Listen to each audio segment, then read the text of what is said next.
যৌবনটারে কোন কাজে ব্যয় করেছো? আল্লাহর আদালত থেকে পালাবার উপায় নাই।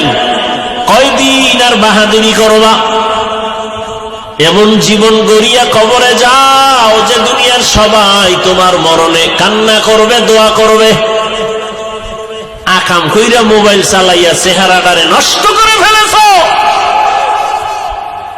চেহারার দিয়ে তাকাইলে মায়া লাগে না, অথচ যুবকের 40 বছর পর্যন্ত চেহারা নষ্ট হবে না, কোনো ক্রিম লাগবে না, মেডিসিন লাগবে না।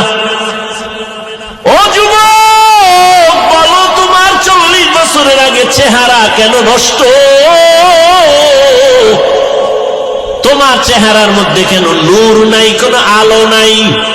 তোমার চেহারা দিয়ে তাকাইলে মায়া লাগে না কেন? তোমার চেহারা যেমন কুৎসিত হয়ে গেছে, ঠিক এই মোবাইলের দিয়ে তাকায় থাকার কারণে চোখের পাওয়ার যাইতেছে, তোমার খবর নাই। কিডনি দুর্বল হচ্ছে, খবর নাই। হার্ট দুর্বল হচ্ছে, খবর নাই। মোবাইলের কারণে লেখাপড়া শেষ, তোমার খবর নাই। মোবাইলের কারণে তোমার চরিত্র ধ্বংস, খবর নাই। বিয়ে টিয়ে করিস না জীবনে, বউয়ের হক আদায় করতে